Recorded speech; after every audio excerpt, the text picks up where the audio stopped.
Good morning, students. I am again with another topic before you. This topic is ethnic conflict and democracy in Sri Lanka. Students, you should know Sri Lanka got its freedom in 1948, and then onwards it adopted democracy like that of India. So, though it's an island nation, still, so democracy was going well. But it also faced some challenges. The challenge was not from military or monarchy. On the contrary, the challenge was from ethnic conflicts. And these ethnic conflicts from Tamil groups. These are the people who migrated to Sri Lanka. So there is a conflict and differences are also there. अब बात आती है कि कैसे इनके बीच में ये conflicts हुआ।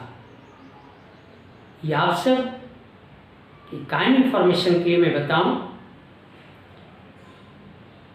अप्रॉक्सीमेटली 82% जो वहाँ की कम्युनिटी है that is Sinhalas a community and its religion is Buddhism has been adopted by Sri Lankan government, while the 18% people who migrated from India, they consist of Hindus, Muslims and Christians, but they are not given proper attraction by Sri Lankan government. They have been always neglected. It's a fact. Secondly, the people who are in majority community, majoritarianism system is already going there. Sinhalas think that Sri Lanka belongs to Sinhalas. Hence, they don't want to give concession or any sort of share to Tamils. And this has become the center of conflict. Though Tamils started demanding for their development, their share in politics, but they were not given attention by Sri Lankan government. Hence the conflict started in between the Tamils and the Sri Lankan government.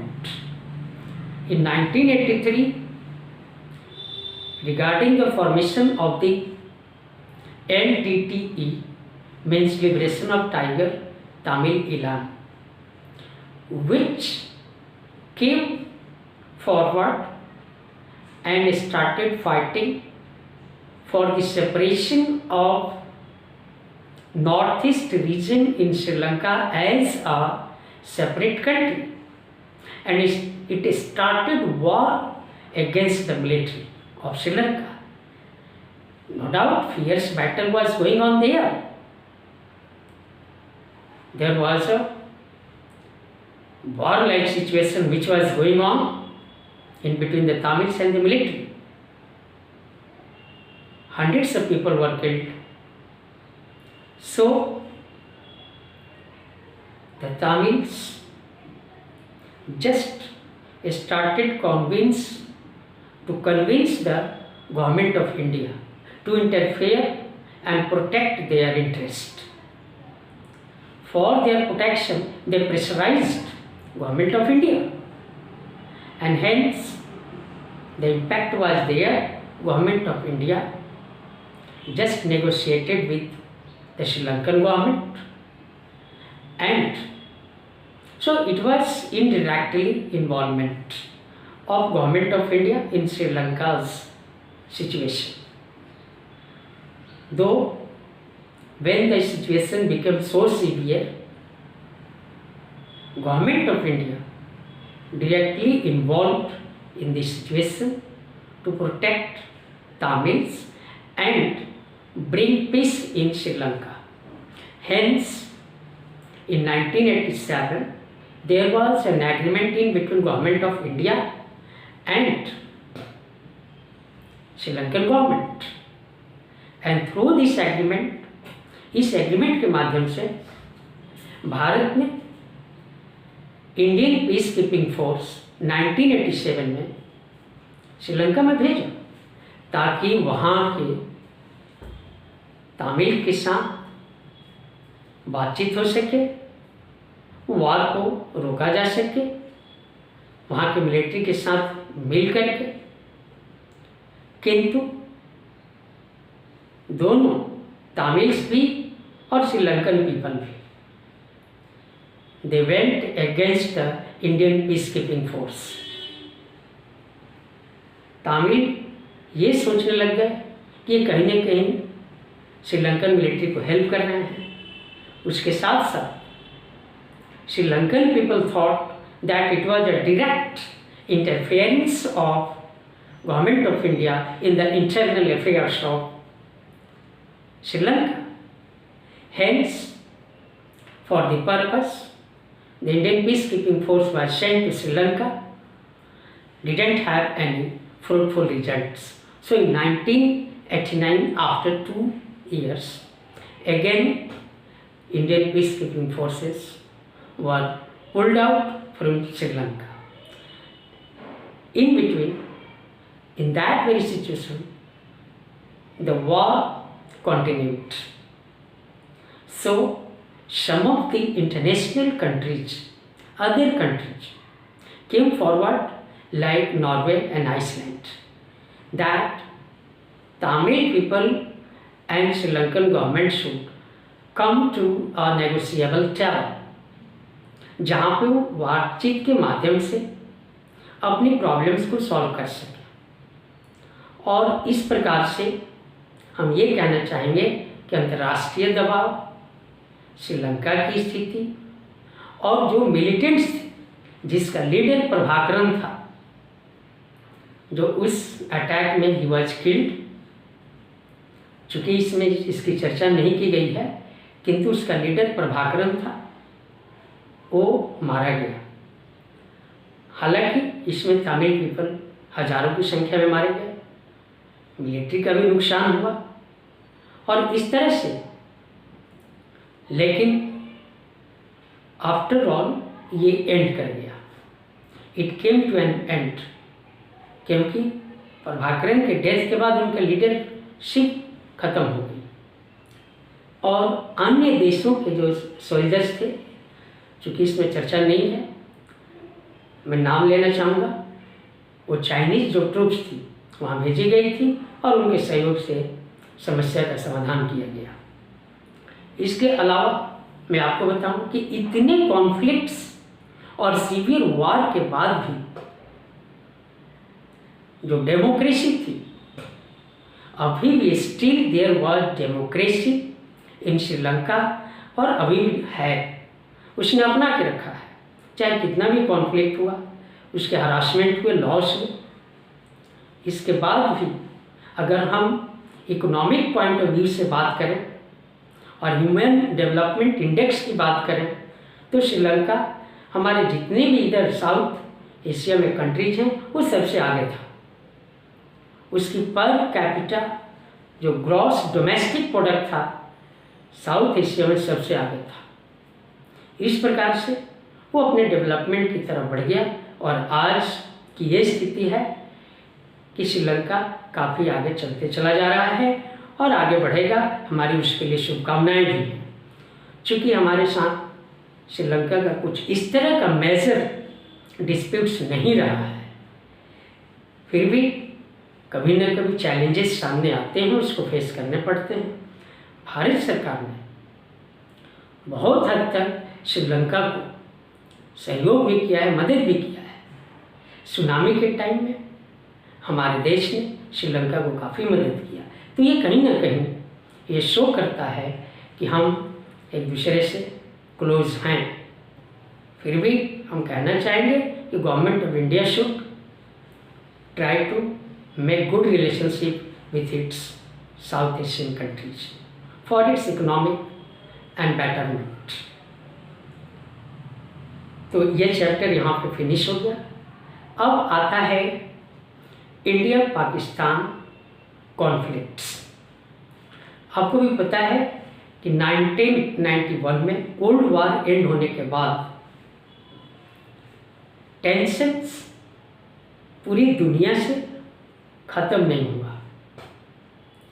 आगे आपने देखा कि इसी chapter में आपने देखा है कि इंडिया और पाकिस्तान के बीच में मधुर संबंध कभी नहीं रहे, कारण जो भी हो, लेकिन कोल्ड वार के एंड के पश्चात भी this region is not free from tension and war, and hence we have fought against Pakistan several times।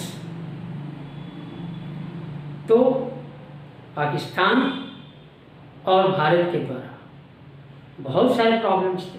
सबसे बड़ा प्रॉब्लम था हमारा कश्मीर मुद्दा। आपको हम बताएं कि 1947 में जब इंडिया पाकिस्तान स्वतंत्र हुए, उसी समय जम्मू कश्मीर के जो किंग थे वो थे हरी सिंह। उन्होंने अनाउंस किया according to the British government कि वो स्वतंत्र रहेंगे, अपना एक अलग कंट्री बनाएंगे। ठीक है, इसको बात ब्रिटिश गवर्नमेंट ने मान लिया, किंतु 1947 और 48 के बीच में जम्मू कश्मीर पे पाकिस्तान के द्वारा अटैक कर दिया गया। और आपको बताएं उस बहुत सारे पार्ट्स को उसने कवर अप कर लिया, कैप्चर कर लिया जम्मू कश्मीर के पार्ट्स को। अब हरी सिंह के पास कोई ना अपना उतना रिसोर्स था, ना सोर्सेस था to protect Jammu and Kashmir.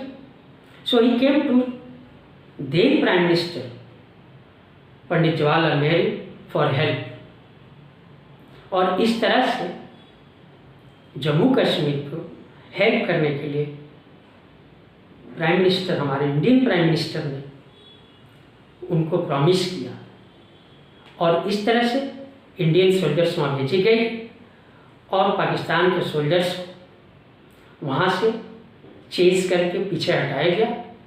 फिर भी approximately 45% part of Jammu Kashmir is under the occupation of Pakistan, while the rest is with India, betterly known as the province of Jammu and Kashmir। तो ये Jammu and Kashmir आज भी problem है। आपने पिछले बार देखा किस तरह से पुलवामा अटैक में हमारे 44 CRPF जो जवान थे वो मारे गए थे।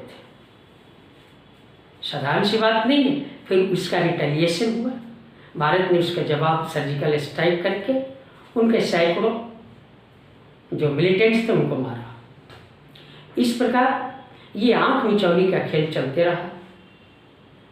अब भारत अपनी जो नाराजगी है पाकिस्तान को बीच बीच में जताया है, उसको कन्विंस करने का प्रयास किया है, लेकिन ये पाकिस्तान कभी भी अपनी जो उसकी सिस्टम है वहाँ से वो अटल रहता है, हटता नहीं है, वो गलत करते ही रहेगा, उसकी आदत है। भारत ने ब्लेम किया पाकिस्तान को कि आप कहीं ना कहीं हमारे देश में टेंशन बढ़ा रहे हैं। कैसे? पहले तो ये था कि पाकिस्तान एक न्यूक्लियर स्टेट के रूप में और इंडिया दोनों अपने आप को कन्वर्ट कर दिए, और बीच बीच में इन्होंने एक्वायर किया, इंडिया भी और पाकिस्तान भी न्यूक्लियर वेपन्स का टेस्ट भी किया, और इनके बीच में एक लड़ाई चली कैसे अधिक से अधिक पावर को, न्यूक्लियर वेपन्स को होल्ड किया जाए, ताकि एक दूसरे को आंखें दिखा सके। इंडिया ने 1998 में पोखरण में न्यूक्लियर टेस्ट किया और कुछ ही दिनों के पश्चात पाकिस्तान ने भी टेस्ट कर दिया। तो इस तरह के टेस्ट से एक बैलेंस ऑफ जो पावर है, बैलेंस ऑफ पावर मतलब अगर दोनों सक्षम हैं न्यूक्लियर वेपन्स में तो ये बैलेंस ऑफ पावर होता है। तो इस तरह से भारत जैसे ही न्यूक्लियर टेस्ट किया, कुछ ही दिनों के पश्चात it was followed by Pakistan. इस प्रकार से आशा की जाने लगी कि अब दोनों न्यूक्लियर इक्विप्ड कंट्रीज हैं, इसलिए कभी भी एक दूसरे के ऊपर अटैक नहीं करेंगे, लेकिन ऐसा नहीं हो सका। कैसे?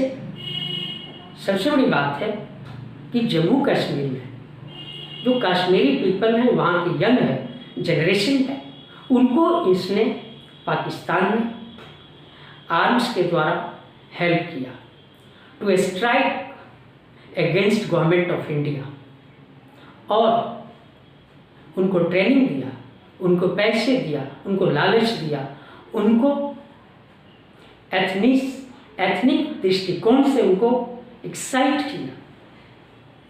तो ये कहीं ना कहीं भारत के द्वारा सही ब्लेम है, क्योंकि आज भी वो काम जारी है पाकिस्तान के द्वारा। इतना ही नहीं, कभी खालिस्तान जो एक कम्युनिटी है, ग्रुप है, इसने कभी एक सेपरेट पंजाब की मांग की थी, यानी खालिस्तान के नाम पर। उसको भी इसने बढ़ावा दिया, अपने यहाँ छिपा के रखा।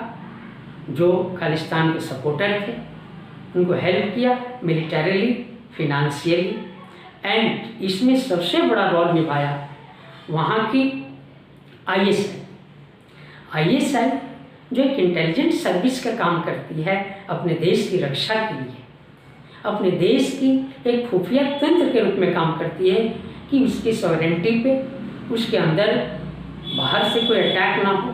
लेकिन उसने इस मिलिटेंट ग्रुप्स को हेल्प करना शुरू कर दिया, तो कहीं ना कहीं ये टेंशन का कारण बना, कॉन्फ्लिक्ट का कारण बना।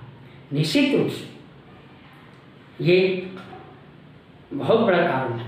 इसी तरह की ब्लेम पाकिस्तान ने इंडिया पे किया कि इंडिया वहाँ के सिंध प्रांत और बलूचिस्तान में वहाँ के लोगों को ये एक्साइट करता है टू फाइट अगेंस्ट पाकिस्तान।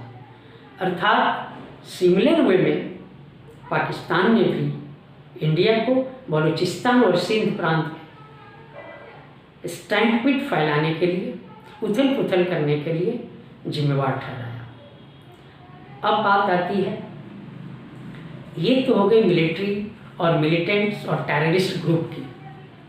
अब आती है बात वाटर डिवीज़न की। इंडस रिवर का पानी, आपको भी पता है कि इंडस रिवर मैक्सिमम उसका बहाव पाकिस्तान में है, किंतु इसका सोर्स अपने यहाँ से होकर जाता है। तो इतने कॉन्फ्लिक्ट्स और वार के बाद भी इंडिया ने कभी पानी पे रोक नहीं लगाया, क्योंकि इंडिया की जो थॉट है वो पीसफुल कोऑपरेशन पे डिपेंड है। कहीं पे भी ये कंट्रोल करने की विस्तारवादी नीति नहीं है। अपनी टेरिटोरी की रक्षा करना, अपने लोगों की रक्षा करना, ये भारत इम्पोर्टेंस देता है, इसके साथ साथ दूसरे देशों को भी देता है। अभी तो इस तरह से पानी को बंटवारे को लेकर के वर्ल्ड बैंक के द्वारा 1960 में वाटर ट्रीटी एग्रीमेंट हुई। इस ट्रीटी के अंतर्गत पानी के बंटवारे के लिए बहुत सारे पोजीशन क्लियर किए गए, और तब से पानी हम आज भी पाकिस्तान को मिल रहा है। किसी भी कारण से भारत ने इसको रोका नहीं है। ये शो करता है कि हम कोई एग्जिस्टेंस में विश्वास करते हैं, किंतु यही कारण नहीं रहा। आगे अगर बढ़ें तो सियाचिन ग्लेशियर है और सर क्रिक है, जो हमारे उस पर भी कहीं ना कहीं पाकिस्तान अपना क्लेम करता है।